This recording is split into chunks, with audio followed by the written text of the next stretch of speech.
Cenaria Easter is a pretty young girl with long pink hair and sparkling green eyes who plays the role of the novel's villain. She was born into a family of aristocrats who had no power at all, only debts. Her plans to follow in her parents' footsteps were prevented by the Empress's grand plans for her to become a princess. There are two princes in the palace. The first of them, Caesar, is the protagonist of the novel and the son of a maid. He has shiny black hair and gray cunning eyes. At first glance, one gets the impression that he is an excessive and spoiled boy.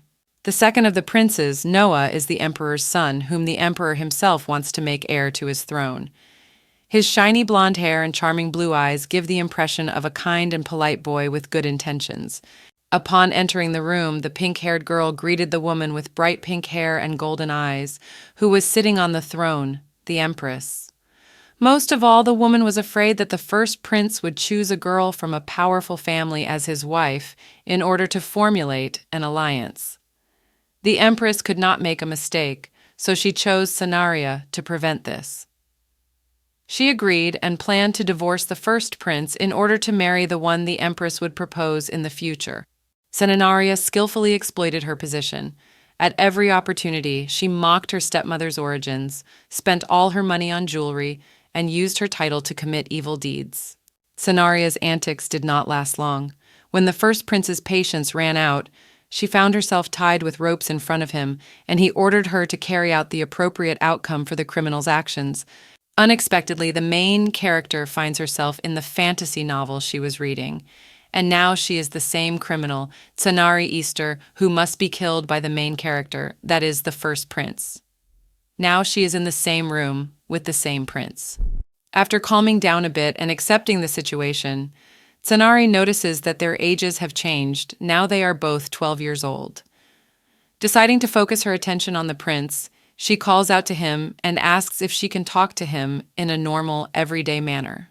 Turning his head to Cenari, the prince gave her only disgust in his eyes and unpleasant goosebumps from the oppressive atmosphere.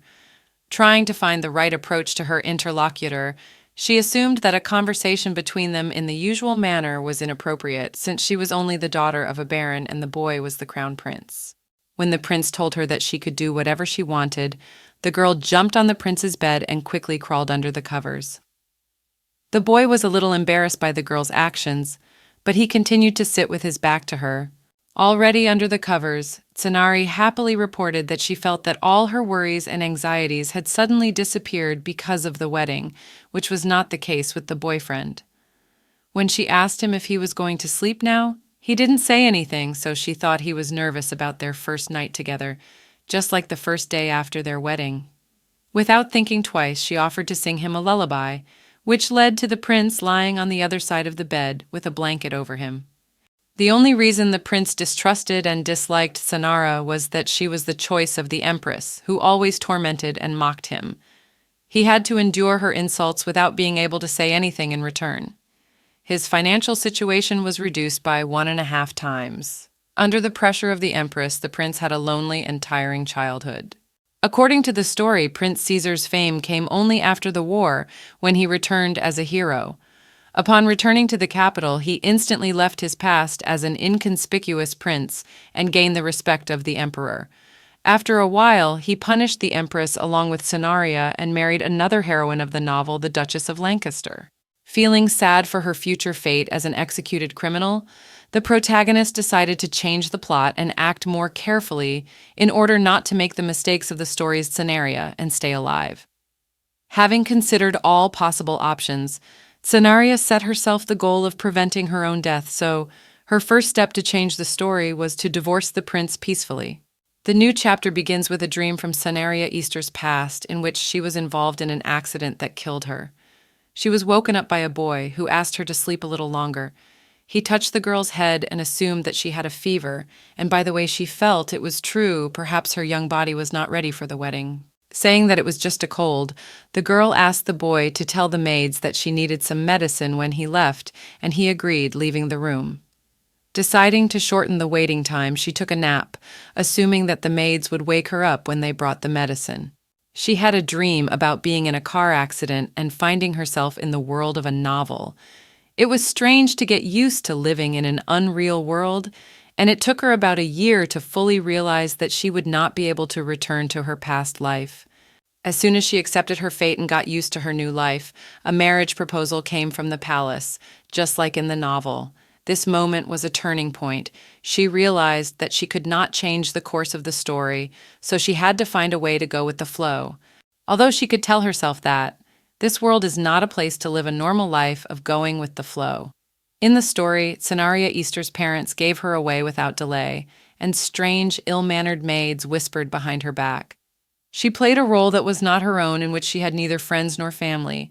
The princess was awakened by loud screams of an argument between Prince Caesar and one of the maids who had not given the princess her medicine because she was sleeping. The loud shouts were now directed towards Cenaria, the prince ordering her to wake up and get up if she didn't want to be the princess who died right after her wedding due to a cold. As he continued to talk about dying of fever, the girl's eyes opened, and she assumed that if she died in the world of the novel, she would go to the real world. But before she could say a word, medicine appeared in her mouth. When Cenaria woke up, she looked around her and saw Prince Caesar sitting next to her. The loud sounds of his body hitting the blanket made the boy's eyes open, and he told the princess that she had fallen asleep right after she had taken the medicine. Still holding her head on her own lap, she whispered that she wanted to go back. But when the boy asked her what she had said, she refused to tell him because he would not understand, even if she told him. Before he could finish his thought, the girl interrupted him. She thanked him for not abandoning her and forcing her to take the medicine, because if he had left her, she would have most likely died. But she asked why he had saved her life. Caesar considered Cenaria to be one of his enemies, as she was the Empress's main tool to prevent his alliance with the powerful family. As a child, he had endured all the taunts from the Empress, which meant he was fully aware of all her plans, so there must be reasons to keep the princess alive. Not understanding what exactly Cenaria was talking about, Caesar decided that she would miss her home and parents, as life in the palace is hard and completely unfamiliar to the princess, so it was normal for her to want to see her parents. The fact that she is currently married does not affect the fact that she can see her family. The prince also offered to invite her family directly to the palace. In addition, if Cenaria sees this situation as a moment to take revenge on the Empress, the prince reminded her that she is now in his room and lying in his bed, and he does not want to get rid of a 12-year-old dead woman in his bedroom. When the boy was about to leave the room, the last thing he said was that he would allow the girl to return to her estate. After Caesar left the room, there was another knock on the door. The maids who had been ordered by the prince to look after Cenaria entered the room. They began to apologize for their mistake, which almost killed the princess. She got out of bed and approached the maids. Realizing that she was not of great value to the palace, and that if the emperor's son was chosen as heir to the throne, she would be expelled from the palace, she decided to teach them a lesson for their mistake by scaring them with punishment from the empress. After the maids left the room, Cenaria began to make a plan to further her goal, namely to find out the full schedule for Prince Caesar. After getting the prince's full schedule, it turned out that he had a fencing lesson at noon. The next task for the servants was to prepare a fruit sherbet before lunch and get everything ready to go outside to the empress's palace. Arriving at the empress's palace, she asked the girl how she was feeling, as she had heard about her illness, and the girl replied that despite her weakness, she honored royal traditions, namely the morning greeting.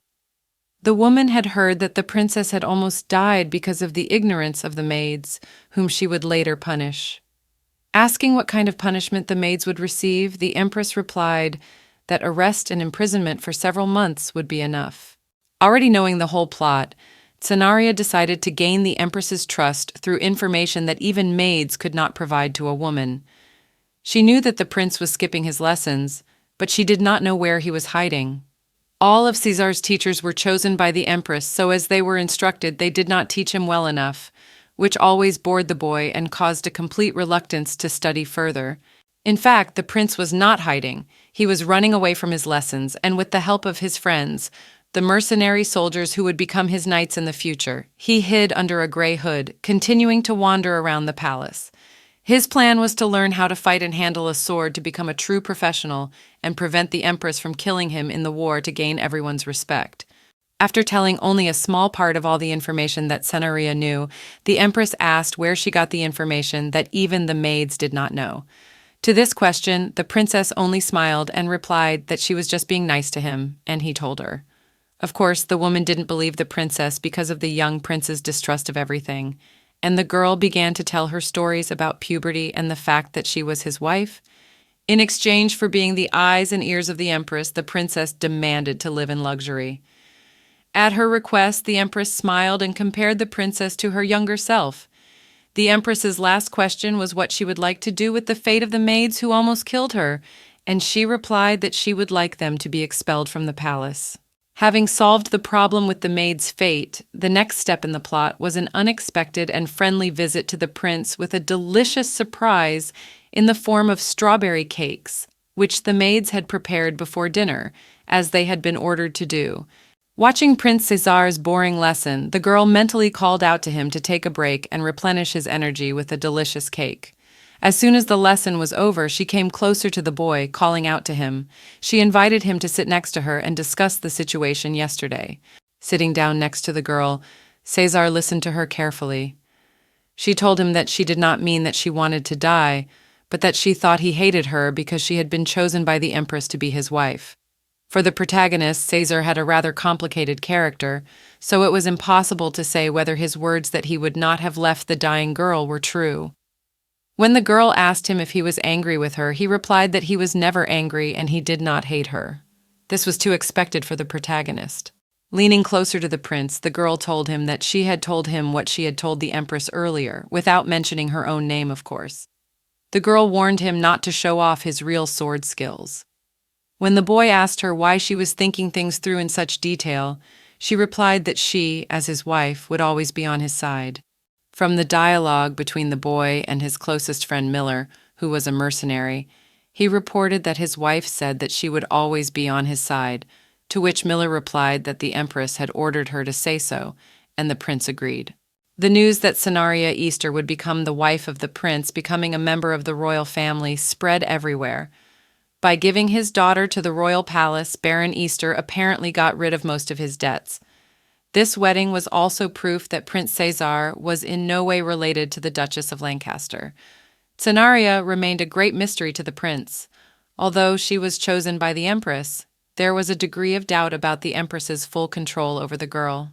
Noticing that the boys were being followed by an unknown person, they quickly ran along another path to get away from the unknown person's attention. Recalling Cenaria's words, that the empress knows that the prince is running away from the palace, so she will look for him even outside the palace.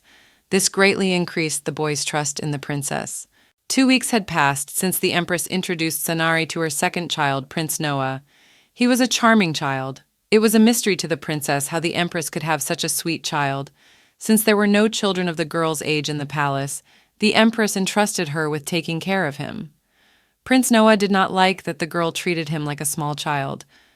The truth is that Cenara's real age is 25 years old, so it was completely normal for her to treat a 10-year-old prince like a child. Refusing to read the book and play with the dolls, Cenari suggested that Noah visit his brother. The prince was a little confused by the presence of his brother's lesson, but the girl filled in that Cesar often skipped his own lessons and that he was probably hiding somewhere or playing nearby. When the boy asked her how she knew this, she replied that she knew because she was his wife and called the boy to look for his brother. After Cenari dismissed the maids by choice, the other maids began to treat her with respect. The princess did the right thing when she reported the maids to the empress and made the situation public, because it would have been problematic to live a few more years without the influence of the maids. Heading to Cesar's secret resting place in a tall tree, the princess began to call him to come down to them. The girl told Noah that his brother was able to climb such a tall tree because he was incredible, and then the boy himself began to call his brother. Despite Cesar's dislike of Empress Eugenie and vice versa, this did not prevent the brothers from remaining close.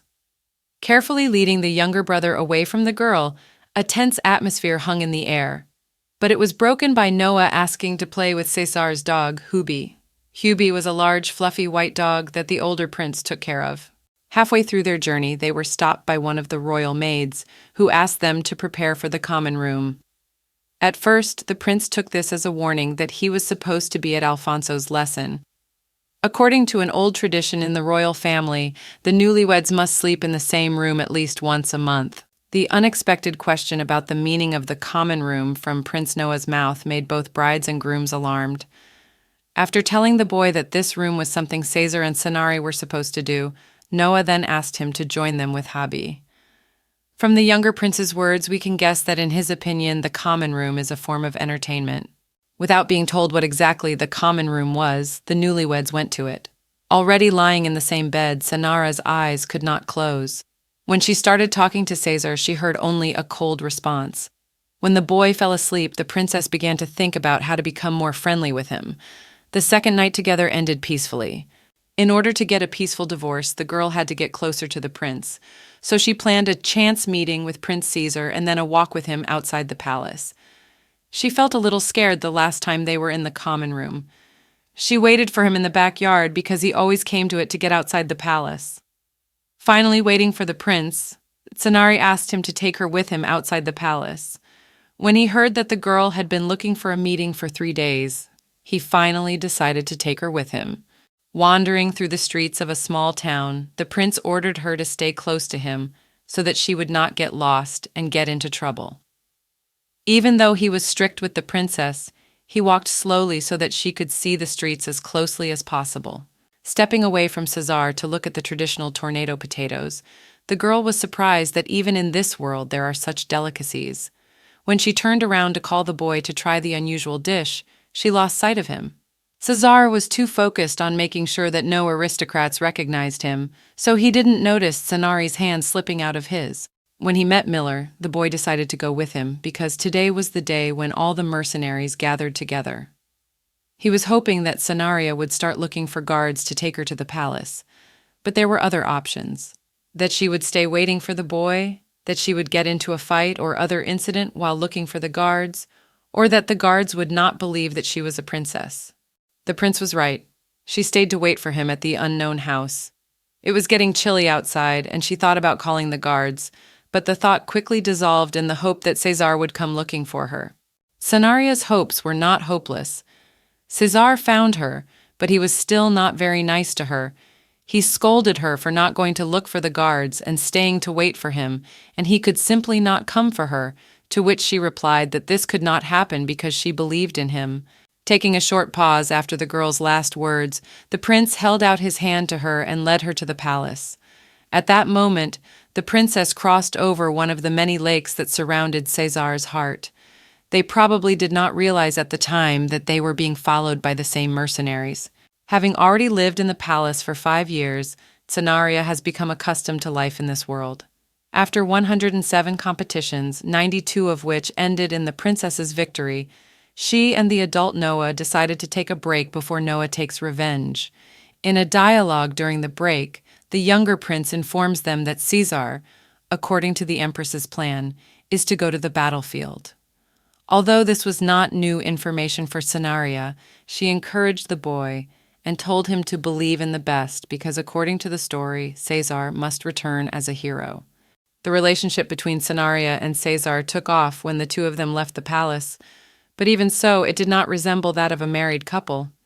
The more the princess thought about their relationship, the more she became irritated because it looked like an ordinary friendship.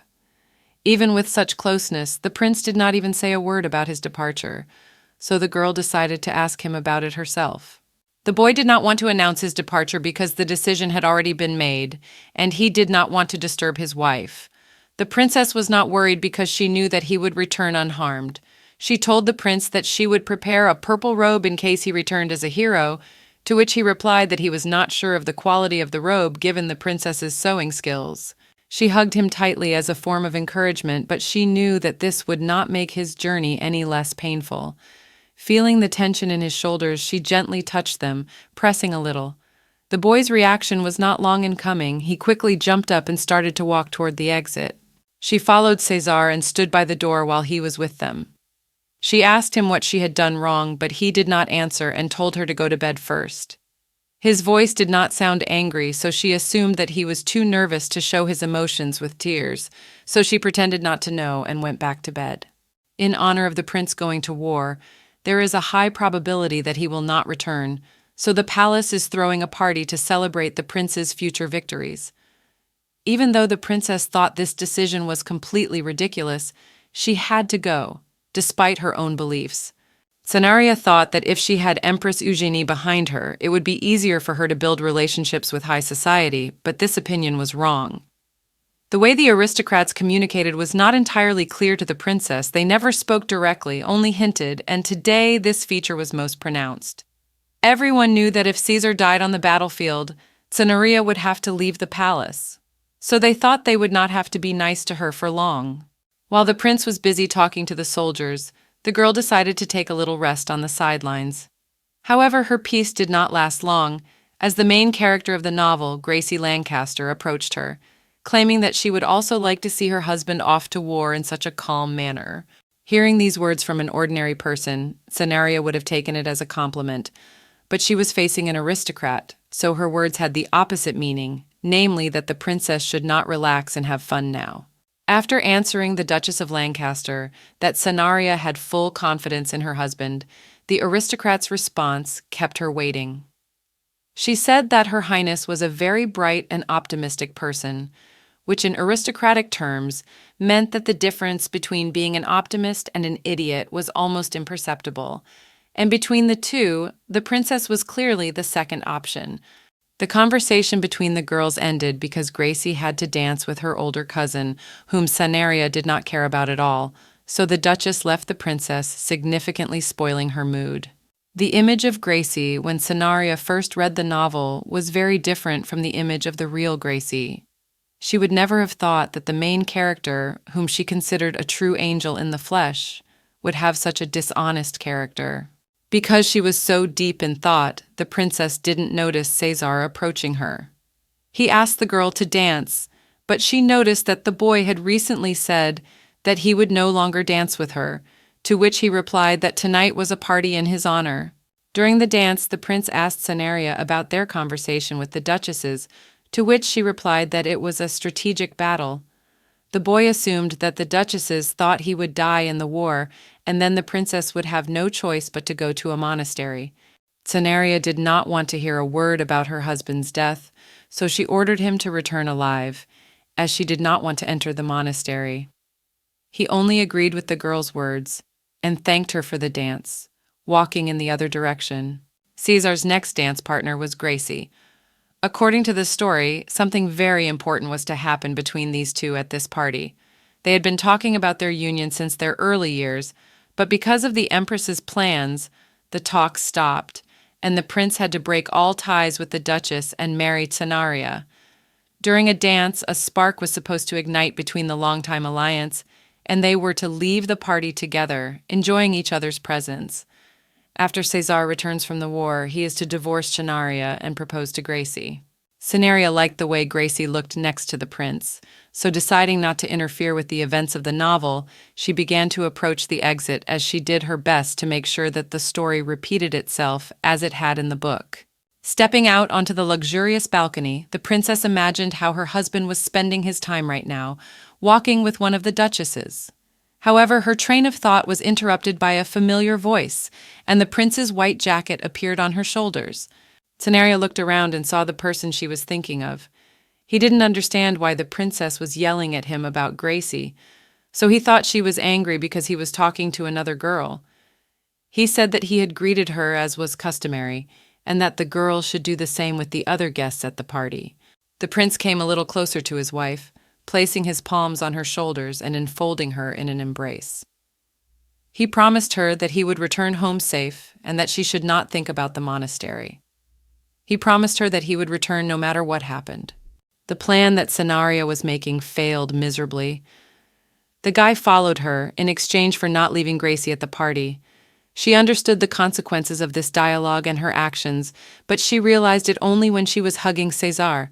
A week after the party, Prince Caesar left for the war. The mercenaries were already preparing for his arrival. While the mercenaries were having a loud conversation about the clothes they should wear when the prince arrived, the door creaked open. In walked Sin, Caesar's pseudonym for being outside the palace.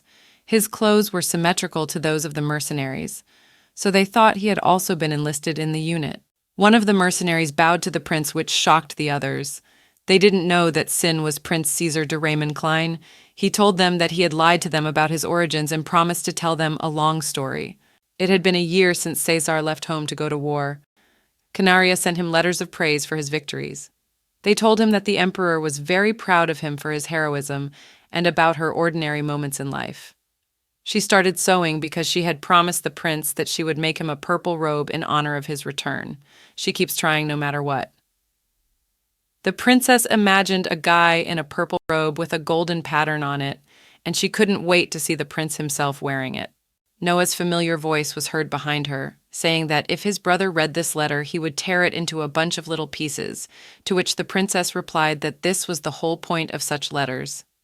She added to the letter that she missed Caesar immensely and was looking forward to his return as soon as possible.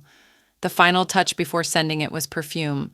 While the prince was reading the letter from his wife, a wide smile appeared on his face, which the mercenaries could not help but notice.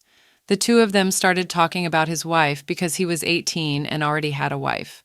Unable to stand the rumors behind his back, the prince ordered the two mercenaries to leave the room. Before leaving the room, one of the mercenaries said that he had heard that the prince and the princess were at odds, and another mercenary added that it looked strange. Caesar knew that people were very suspicious of Canaria because she was the empress's choice, but the prince himself missed her immensely and kept every letter she wrote. News of another victory for the first prince and his troops on the southern front was spreading in the palace, and if things continued like this, it would be a few years before the enemy was completely destroyed. The queen's plan was to find all of his weaknesses and strike when he did not expect it. When she received a letter from the boy in which he wrote that the trees reminded him of Canaria, she didn't really understand what he meant by those words, but it was a good opportunity to ask him about it after he returned. This letter was delivered to the princess by Caesar's close friend, Leah Barnhill, who knew him because he was one of the mercenaries. She invited him for a short walk to hear about her husband's exploits from a reliable source. During a conversation with a close friend of Caesar's whom he trusted, the princess passed on the news that Brahm's smear was passing information to the empress. Leia did not believe Cenaria's words because this soldier had been with the prince since childhood. She asked him to report it to the prince and let the prince decide whether to believe it or not. The princess was looking at the strange trees brought from the south for a long time, and there was no room for them in the outer garden, so she decided to plant them in the prince's palace. The maid replied that the prince had not sent any plants for his palace, but Canaria insisted that he never thought about details and decided to plant the rest of the trees at his place. Canaria had a bad feeling when the maid was surprised that she wanted to go to the prince's palace so suddenly. She was right. The prince's palace looked terrible, and it seemed as if he was not expected at all. The costs of completely unnecessary nuances, such as cleaning the already clean glasses and buying soil for 5,000 gold pieces, were enormous. The maids who were supposed to be responsible for order and cleanliness in the prince's palace said that the people who were appointed to keep the palace clean were not involved at all. Baron Sepia June was supposed to be in charge of this. Then Noah decided to put the princess in his position, leaving his authority in the administrative office. Canaria was surprised by Noah's decision to put her in this position. He commented that she was the prince's wife and that it was her responsibility to manage his property, backing this up with the fact that she could easily spot the missing numbers in important documents after a quick glance. The decision was made. Now the princess was temporarily in charge of the budget of the prince's palace. The first thing she did was to look at the windows on the second floor, finding cracks in one of the precious glasses from Venice, and one of the maids lied and said that it was the dog's fault. Canaria ordered them replaced with new ones. The next step in the plan to improve the prince's palace was to cut down all the dried-up trees and make every effort to revive the decorative ones. The princess left the prince's palace with the words that she would return in a week, and in that week she should see a completely clean house without a single speck of dust even in the attic. During the conversation with the empress, it turned out that Baron Sepia June was one of her people, so she simply turned a blind eye to his theft of money. Canaria got out of her not-so-favorable situation by telling the empress that she was afraid of rumors about the state of the prince's palace. Eugenia liked her words, as she had long been looking for a reason to get rid of the baron because of his greed, so she left the princess in charge of the prince's palace budget. Prince Caesar believed his wife about the treachery of one of his soldiers, so he tracked him down and caught him in the act. While Brahm's smear was sending his bird to the kingdom, he was caught by the prince himself with his knights Miller and Laia. The letter, which was supposed to take the bird to the kingdom, mentioned the prince's wound in the shoulder. In exchange for the betrayal, the prince executed Brahms and ordered his stake to be displayed as an example to the others. A conflict erupted between Caesar and Laia, the latter claiming that even after 5 years of the prince and princess living together, she could remain the empress's doll, to which the prince replied that he fully trusted his wife and would not let her have her lunch. It's been about 6 months since Sanaria started managing Caesar's palace on her own. Despite her busy schedule, her daily life has remained the same. The first prince continued to send postcards with victorious messages to the old man, and the second prince took up his studies in earnest to become a worthy heir. But the princess herself could not find a place for herself. She has so much free time that strange and sometimes ridiculous ideas come into her head. As the princess was wandering around the garden, thinking about how nice it would be to have an ordinary friend, a pink petal fell on the princess from the tree the prince had mentioned. She realized exactly what the prince meant when he said that these trees looked like her. In late autumn, after the harvest but before the frost, the empire held annual hunting competitions, but the type of these events was not fully understood by the princess. Gracie was present at these competitions, which could not but alarm Sanaria. Again, the question with the hidden teasing and that smile again. Noticing the rider's clothes, the princess asked the Duchess if she was really going to enjoy riding, to which she replied that she liked outdoor activities and invited the princess to participate in the competition. Sanaria refused to let her kill the little fluffy animals. An unknown man, whom Gracie called William, joined the dialogue between the ladies. He complimented the Duchess of Lancaster and offered her the finest fox fur from today's hunt as a gift, but she refused, saying that she planned to catch the finest fox herself. She said goodbye to William, wishing to meet him as rivals. Gracie knew that the stranger's name was Alex Brassels. She specifically called him by a different name because he had a fiancée and still wouldn't leave her alone. The fact that Alex was engaged surprised Sanaria. Gracie assumed that if his fiancée, Lady Elizabeth, saw him flirting with other ladies, she would be very disappointed in him. The ladies started talking. They were discussing that scoundrels like Alex Brassels usually don't come to their senses even after a divorce or a bad wedding. Namely, he has the nerve to be with Elizabeth only because of the benefits of her family.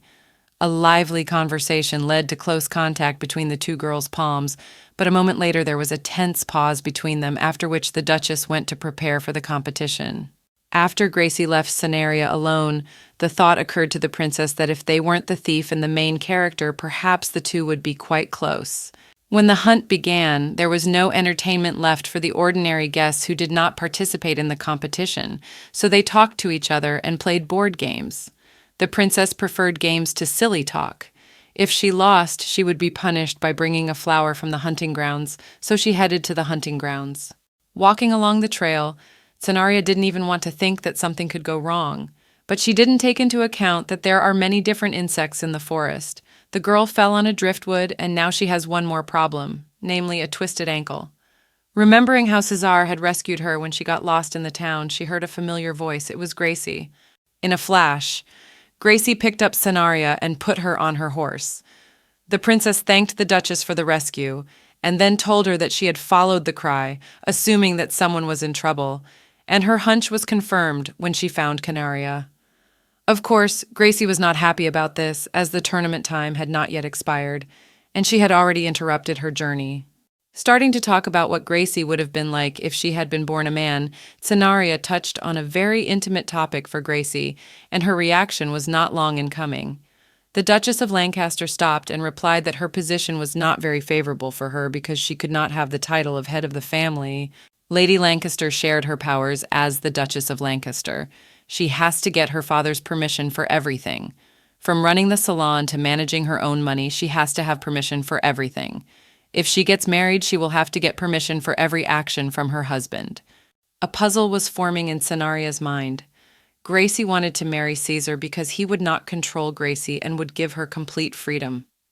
At the ball, when the Duchess stood next to Caesar, her eyes were indifferent to him. All this time, the princess thought that Gracie was in love with Caesar in the novel, but it turns out that only the prince was actually in love. Gracie knew that the title would most likely go to her cousin, but she knew she deserved to be in his shoes.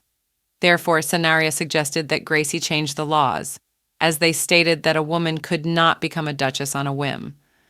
Given the connections and power of the Lancaster family, anything impossible could become possible in an instant.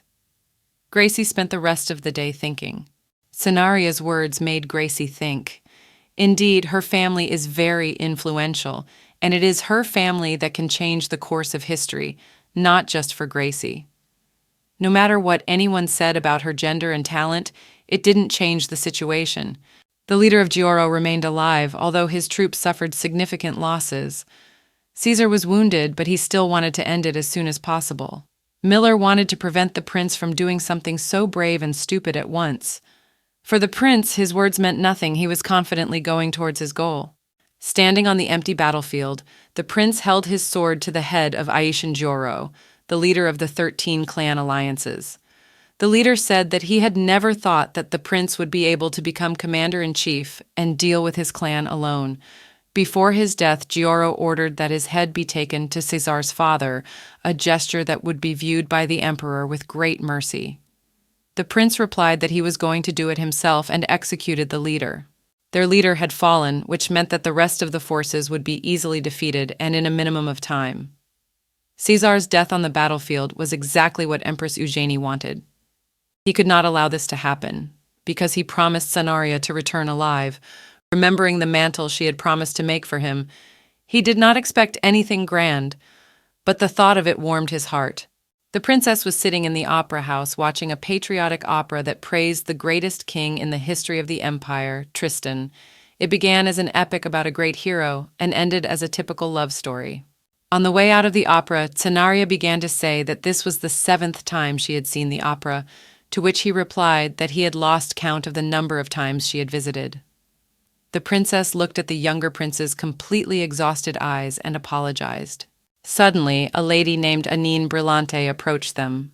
She asked them if they had enjoyed the play, to which the princess replied with a tight smile and a desire to end the conversation.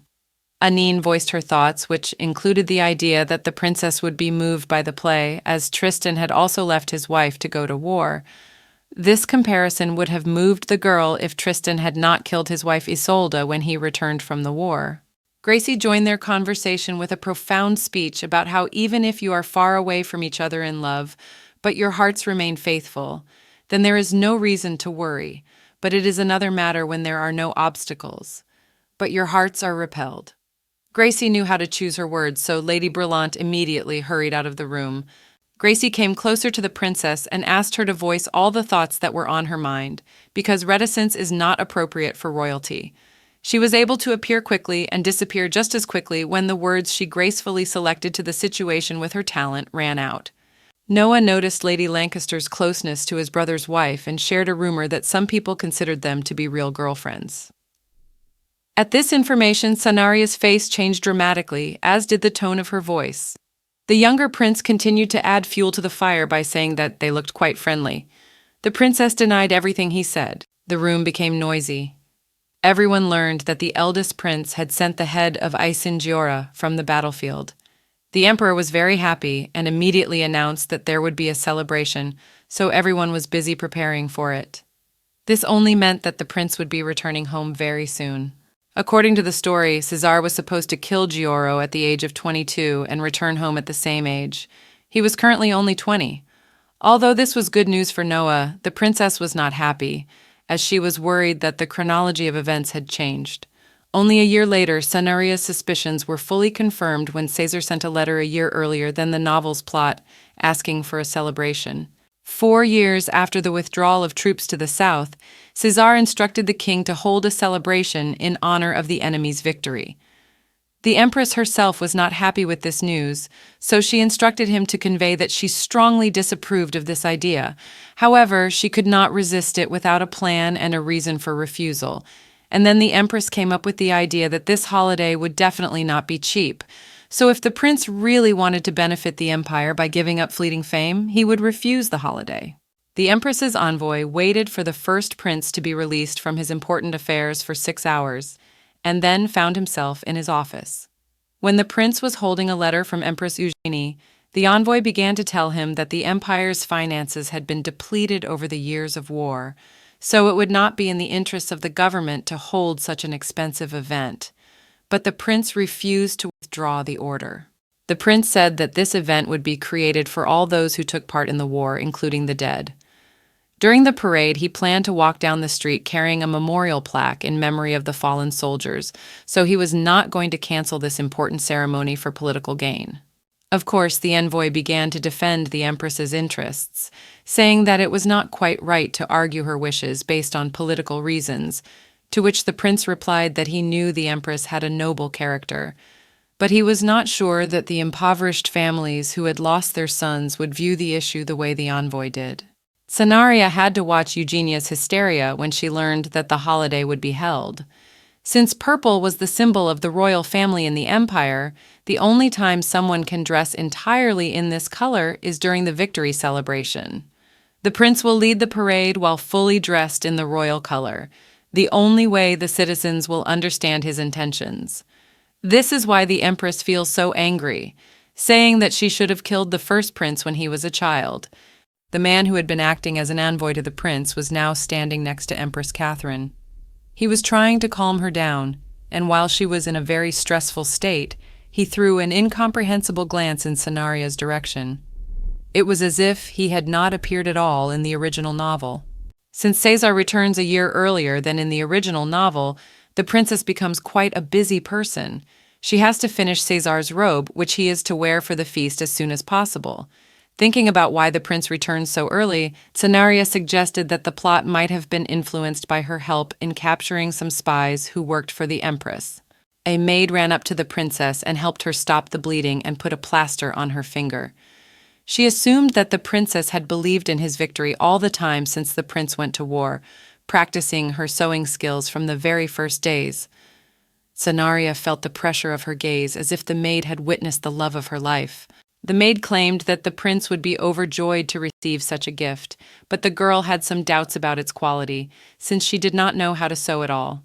She imagined that Caesar would be embarrassed to wear it in public on a holiday, so Scenaria asked Alice's maid for help.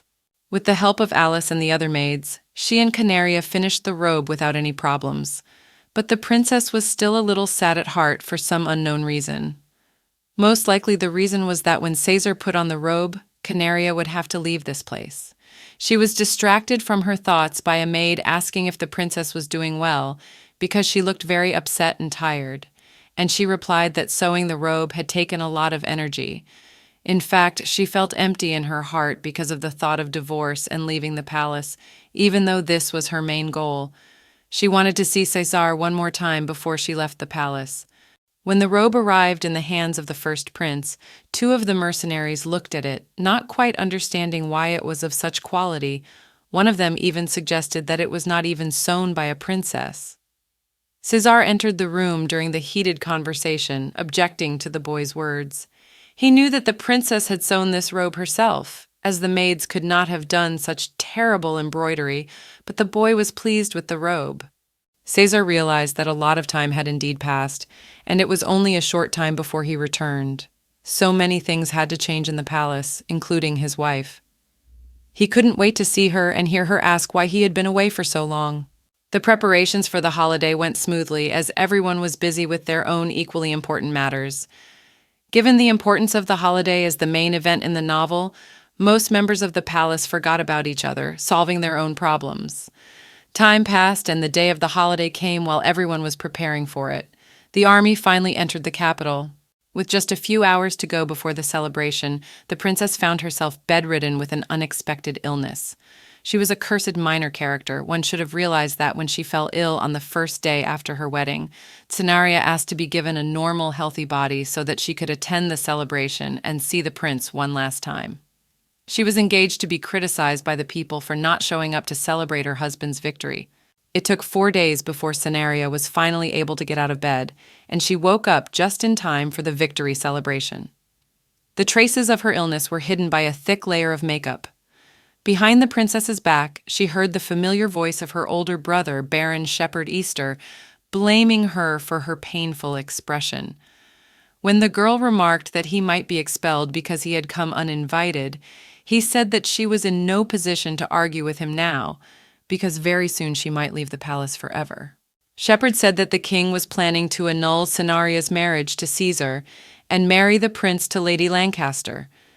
Now the situation has changed in the prince's favor. The king is ready to do everything for his happiness, so she should hold on to him at all costs, even if she has to get pregnant. Cenaria said that he was not going to listen to his older brother's advice. He was only worried about his own position, which, if his sister divorced a member of the royal family, would collapse. Cenaria understood that in the event of a divorce, she would be sent to a convent, but she could not support the prince. Her role for the plot was to bring the prince and Gracie together and to complete the novel according to the story. Tears of sadness and anger began to appear in the princess's eyes at the same time as Shepherd began to raise his voice at her. She looked away to hide her face from her older brother's eyes, but he did not like Cenaria's reaction at all. Caesar, who had just entered the room, protected the princess from the blow. His hand grabbed Shepherd's arm and asked him to leave the room. Cenaria and Caesar were left alone in the room. The princess was struck by how much Caesar had matured after all. Quite a long time had passed. As she looked at her husband, she completely forgot about the tears on her face, so she quickly turned away from him, hiding her face. He was not embarrassed at all. He just put his arms around the shoulders of the sweet girl and hugged her. The prince touched Cenaria's face and said that she was looking better, and from his words, she realized that he was the one who had come to her at night. Even though he denied everything his wife had said, she knew that he was worried about her. Caesar removed his palm from the girl's face and looked at her. His next question was why the princess wore so much makeup, to which she replied that it was necessary because without it she looked too pale. The prince offered to change the princess's makeup to a more natural one or remove it altogether. He thought she was attractive even without makeup, but she politely refused. It's been a long time since the last time a prince and princess were partners. Noah played the temporary role of partner for Cenaria, as he was not against it and was not engaged. They were joined by the prince's old mercenary friends, and Caesar introduced her to the rest of the mercenaries who were not familiar with the princess. One of the prince's friends recalled an incident when he ran away from them to a girl who was his wife. All this time, Miller pretended that he had no idea where the prince had gone that day, but it was a lie. The prince behaved like a child, which could mean that the boys were quite close to each other. The mercenaries took the prince to an unknown location, saying that it would not take much of Caesar's precious time. The princess remained waiting for him in the hall. Cenaria's meal was interrupted by the other people in the hall, who burned her with their eyes, not allowing her to enjoy her delicacies in peace. After a while, Noah approached her with a complaint, and she clearly did not expect such words from a neighbor after her husband. Behind their backs, they heard a lot of talk about the second prince's closeness to the first prince's wife, some saying that their closeness was the reason for the princess's closeness to the empress, and that Noah was Cenaria's partner while her husband was at war. He could not contain all his anger, so he objected that he also had preferences, and Cenaria was not one of them. She suggested that he move to a more public place. Just before she left the room of gossip about Canaan and Noah, she looked back, remembering that she had promised Caesar to stay in the room and wait for him. She dispelled these thoughts in her mind, as she didn't think the prince would behave like a small child and followed Noah. When the prince returned, he began to look for his wife in the crowd. He overheard gossip among the aristocrats that she had left the hall with the second prince, which must have meant that there was something between them. Finally, finding the pink top among the crowd, Caesar quickly began to approach it until he saw his brother dancing sweetly with his wife. The prince did not dare to approach them and simply stayed aside, pondering his feelings. The princess's voice pulled him out of his thoughts, asking him about the urgent matters he was leaving to attend to. He ignored the girl's question, turning his head in another direction. Cenaria decided to ask the prince what exactly he was offended by, but he just refused to tell the truth. Then she held out her hand and called him to the terrace, which was reminiscent of the time before Caesar left for the war. As they were talking, fireworks began to be launched. Looking at the way Caesar was watching the fireworks, Cenaria's eyes were filled with love, and she finally felt his presence near her. Caesar honestly admitted that he did not want to go to the battlefield, so much so that he was ready to abdicate the throne in order to live in peace. He did not answer why he did not do so, but emphasized that it was now in the past, although there was unfinished business. Caesar's speech was not complete. He said that when he was in the barbarian lands in the south, he thought several hundred times about how he would return alive, but the princess did not hear the reason for these thoughts because of the loud fireworks. Assuming that he was talking about the empress's revenge, she saw the prince lift a heavy burden from his shoulders and thought that it would make it easier for her to leave the palace. At the Council of Elders, the influence of the Parlem family, that is, the family of Empress Eugenie, remained undeniable. According to the Duke of Lancaster, Gracie's father, most members of the House of Commons are now supported by the Parlem family. If the first prince inherits the throne, they will not sit idly by. Emperor Dietrich has offered to join forces with the Lancaster family to win the hearts of the lower nations and accomplish what they could not do 10 years ago. For the first time in his life, Caesar came to a secret room in his father's sunny palace, which he allowed only with his permission. Upon entering this room, the prince was greeted by his parents and Gracie Lancaster. The conversation began with the emperor asking if Caesar and Gracie knew each other, and when he heard a positive answer, he continued. From the very beginning, the crown prince's fiancée was Gracie Lancaster, but this marriage did not take place and he was forced to marry Cenaria Easter. The emperor thought the two looked good together, an opinion shared by Caesar's mother, Queen Lilia, and the emperor asked them what they thought about renewing the terms of the treaty. When Gracie asked about the current wife of the first prince, the emperor replied that she did not have the background suitable for an empress, which Lady Lancaster had. In addition, since she was backed by Empress Eugenie and the Parlem family, she was supposed to be unpleasant for the crown prince. The first prince demanded that they wait for some time because he had recently returned to the capital, and it would be suspicious if he divorced his wife immediately. In fact, Caesar did not like the emperor's plan for the agreement at all, as Cenaria had done nothing wrong, and it would be strange and wrong to expel her for no reason. After Caesar and Gracie left the emperor's secret room, she confessed that she had no desire to marry the crown prince. She was doing so only at the request of her father, who had a plan to marry her to Caesar and make him the next emperor.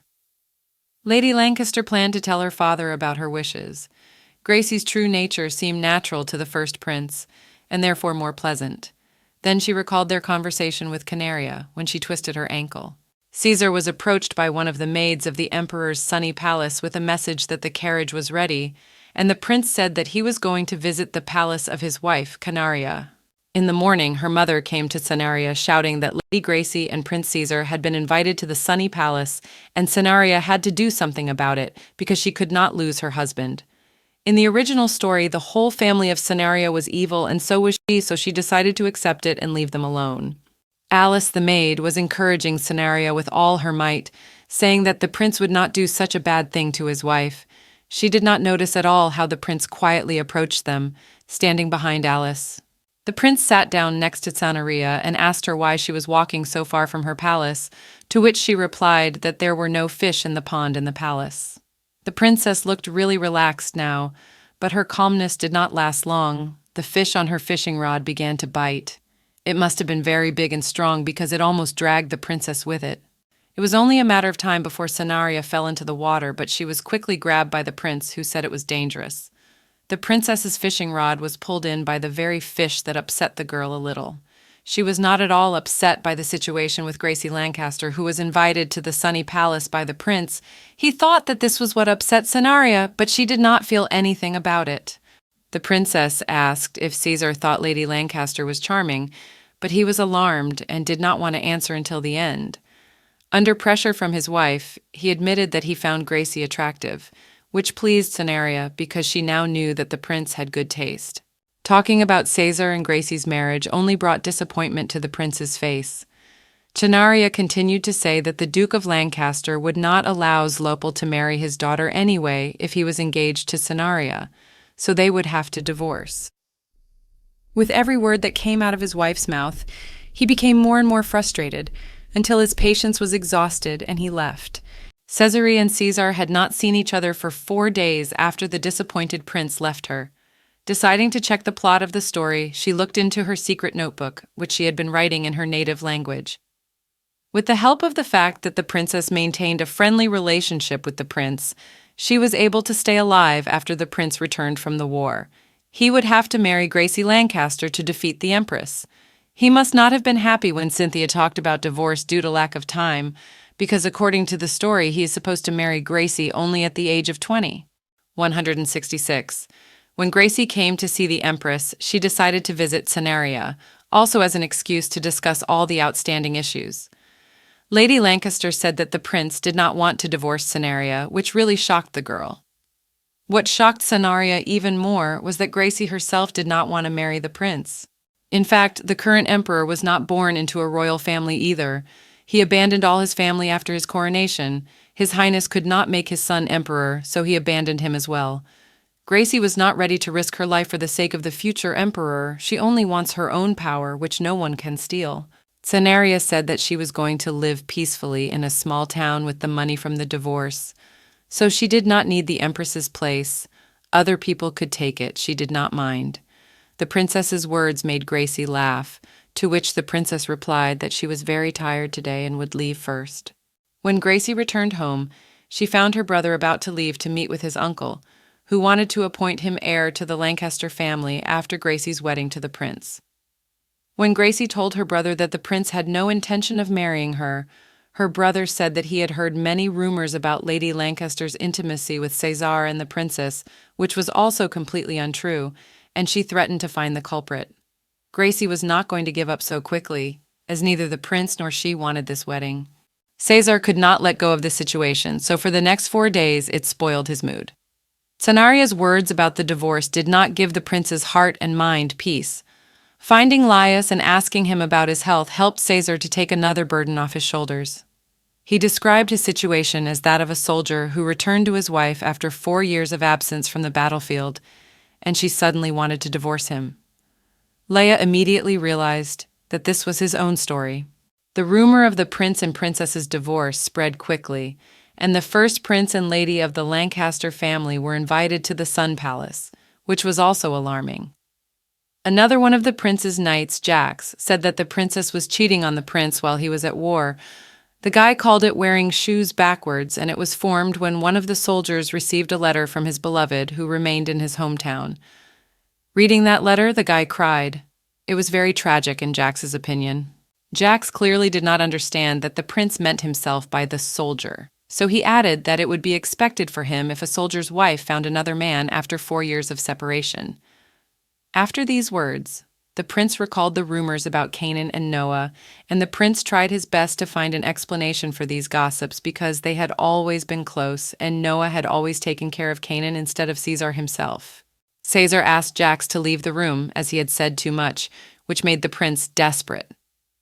Leia asked for permission to speak, and after receiving it, he said that after meeting with Cenaria, he realized that she was not a selfish person who thought only of herself, so her request for a divorce might not have come from the heart. The prince decided to meet with Cenaria, but was stopped by her sudden voice behind him. Cenaria went to Caesar's palace to talk to him. She invited him for a walk, telling him about the nice weather and the opportunity to get some fresh air instead of being cooped up inside the palace. 175. At the entrance to the palace, Cenaria met one of Caesar's knights. She was very surprised to see the knight on his day off, but he told her that they never took days off, and neither did the prince. The princess told the knight to take a break and went to the prince's office herself. They bumped into each other right at the door. After leaving the prince's palace, they headed to the very center of the city. Cenaria took her husband's hand and led him in an unknown direction, telling him to just trust her. The walk started out exciting. Caesar rented the entire restaurant with his imperial power and ordered delicious meals for the two of them. After a delicious lunch, they had tea, and Cenaria was already starting to think about the next place they could visit when the prince suggested going back to the palace. The prince had no idea what fun was, so he had more than enough of it that day. The princess knew that after he returned to the palace, he would continue to work. She was not happy about this, so she suggested that Cesar go shopping. He didn't quite understand Cenaria's suggestion, since they could order a catalog of clothes to the palace and not waste any time. As if to say yes, Cesar suggested that we go to a clothing store that was right behind him. It was Gracie's store, and since she didn't want to face the owner right now, she refused to go in and led Cesar to another one. Luckily, the clothing industry has always been widespread, so Cesar and Canaria quickly found their next store. The woman who worked there as a designer introduced herself as Isabel Allen. Cenaria asked the woman where the men's clothing was located, and the woman led them to the third floor. After sending the prince to try on all the clothes that Cenaria thought would be most suitable for him, she asked Isabel to bring her a catalog of women's clothing while she waited for the prince to change. After a while, Cesar said that he had forgotten his shirt on the table, so Cenaria decided to give it to him. When she pulled back the curtain that separated the space between the rooms, the princess saw a little more than she should have, and there was a tense atmosphere in the air. A moment later, Cesar came out wearing different clothes, an all-white suit that was a little too big for the perfect size, but the princess filled in that it would be fitted to the perfect size and added that everything looked good on a good mannequin. At the last words of Princess Cesar, he blushed brightly and went to try on other clothes. Isabel was excited to see that the relationship between the prince and the princess had gone up against all the rumors, but remembering who she was talking to, she quickly apologized. The princess said that everything was fine and she shouldn't worry, as most of these rumors were true. The prince must have had a hard time choosing the clothes he liked. Cenaria knew he would look great in black. When they were done shopping, Isabel told them that the store would send the clothes to the palace when they had fitted them to Caesar's size. They both enjoyed the day. It was fun and quite unusual for Cesar, and he only asked that the next time they went shopping, they buy Cenaria some things too. She really hoped that this next time would indeed come, as did the prince himself. The princess suggested that they have dinner together outside the palace, and the prince looked at her with a slightly sad look, hoping that they were about to return to the palace. But Cenaria had completely different plans for that evening, apart from her evening work. She was going to watch a concert together after dinner, since she already had tickets, and then return to the palace after midnight. Suddenly, Cenaria started talking about the war.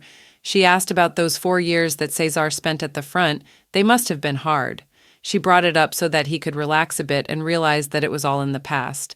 Making mistakes and turning his back on important things for a while was not going to hurt him, and she wanted him to realize that. She wanted him to just live in the present. Today was supposed to be an example of rest for the prince. He should have known that if he gets tired while working, he should go away and rest. Maybe not like today, but something like that. As they were about to say goodbye, Cesar apologized for the day he left, leaving the princess alone. He knew she had reasons for saying that, even if she wasn't ready to talk about them now. He was willing to wait, because he believed in his wife as much as she believed in him. Cenaria's lips almost came out with the brutal truth that she was from another world, and she knew perfectly well what was to happen in the future. Perhaps in pursuit of her goal, she changed the course of history to the exact opposite. Upon returning home, the prince knew that although the war was over, he had to resolve all the side issues, such as mining in the south, the distribution of the spoils of war, and the Lancastrian affair. Having just recently made a mistake on the battlefield, people were dying. There were moments in which Cesar himself almost died, but he could not die. He promised to return to Canaria alive. In his mind, her words sounded like permission to rest. That night, he listened to his wife's words and left work for tomorrow. In the morning, the princess received a gift from Caesar, a small box with a necklace inside. Cenaria knew that it was not the prince who chose the necklace, because he would have chosen either the most expensive one in the store or the one with the largest gemstone. While the girls were discussing how their husband and fiancé were completely clueless about gifts, Cenaria began searching the box for a letter. It said that Cesar had simply bought what he saw. The contents of the letter amused the princess a little, which did not go unnoticed by the girls.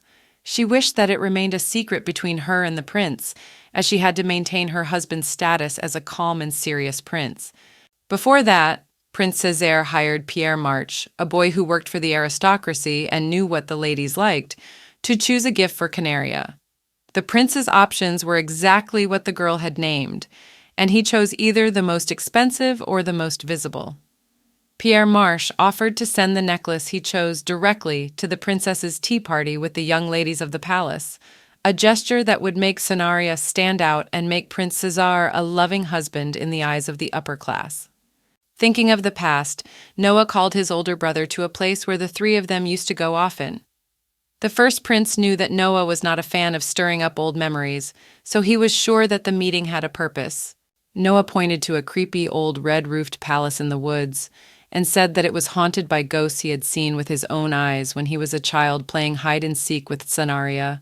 The boy didn't notice that he was already inside the palace. After that, his visits to the eerie palace became secret as men were forbidden to come even close to it. While looking for a place to hide, the younger prince found a way into the territory of the eerie palace. He was surprised to see a young, beautiful lady. She had long, curly white hair, was dressed in a long dress, and her skin glowed in the sun. She told Noah her story that she was born in a tribe of Western nomads and was the youngest daughter of their leader. Their people sent the emperor's daughter to the empire as a tribute. Everyone forgot about her, and after the emperor's death, she was locked in this palace.